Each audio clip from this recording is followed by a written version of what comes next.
கர்த்தருடைய பரிசுத்தமான நாமம் மகிமைப்படுவதாக. ஆசீர்வாதமான ஒரு நல்ல காலவேளையிலையும் அனுதின மன்னா என்கிற வேத தியானத்தினால் உங்களை சந்திப்பதிலே மிகுந்த சந்தோஷம். கிருபையாய் கர்த்தர் நமக்கு ஒரு நல்ல நாளை கூட கூட்டி கொடுத்திருக்கிறார். இந்த நாளுக்காக ஆண்டவருக்கு நன்றி சொல்லுவோம்.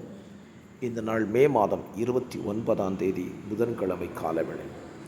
இந்த காலை தியானத்திற்காக ரோமர் 7ஆம் அதிகாரம் அதனுடைய 20ஆம் வசனத்தை வாசிக்கிறேன்.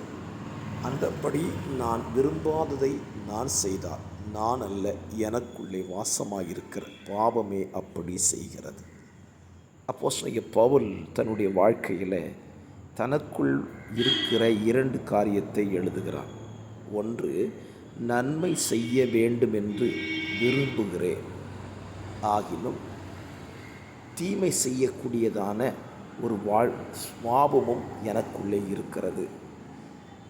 ஆகவே என் வாழ்க்கையில் 2 பிரமாணத்தை நான் பார்க்கிறேன். நன்மை செய்ய வேண்டும் என்கிற பிரமாணமும் எனக்கு இருக்குது.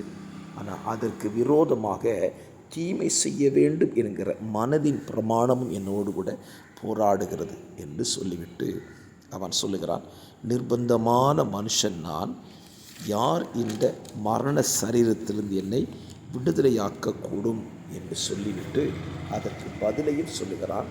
நம்முடைய கர்த்தராகிய இயேசு கிறிஸ்துவின் மூலமாய் தேவனை ஸ்தோத்தரிக்கிறேன் என்று எழுதுகிறார்.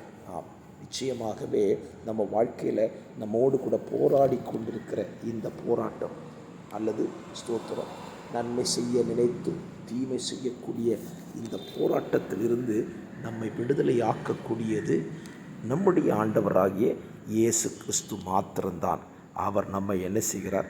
பாவம், மரணம் என்கிற இந்த பிரமாணத்திலிருந்து நம்மை விடுதலையாக்கி நித்திய ஜீவனுக்கு நேராக நம்ம என்ன செய்கிறார்? நடத்துகிற நல்ல தேவனாய் இருக்கிறார். ஆகவே நாம் செய்ய வேண்டியது என்ன?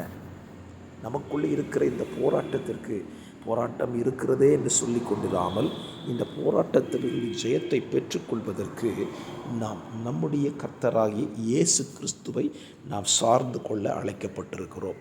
ஆகவே இந்த காலவெளியிலேயும் நீங்கள் உங்கள் சுயத்தை சார்ந்து கொள்ளாமல் கர்த்தரை சார்ந்து கொள்ள இந்த காலவெளியிலே கர்த்தர் உங்களுக்கு உதவி செய்வாராக. அப்படி நீங்கள் கர்த்தரை சார்ந்து கொள்ளும்போது நீங்கள் நன்மை செய்வீர்கள். தீமை செய்கிற அந்த கிரியைகள் உங்களிலே என்ன செய்கிறார்?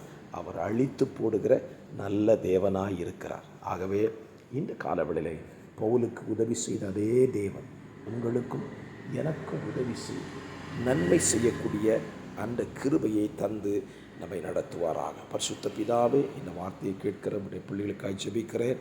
அவர்களுக்குள் இருக்கிற இந்த பிரமாணம், இந்த 2 பிரமாணத்தின் போராட்டத்திலிருந்து அவர்களை விடுதலையாக்கி நன்மை செய்கிற பிரமாணத்தை அனுபவிக்க உதவி செய்யும்.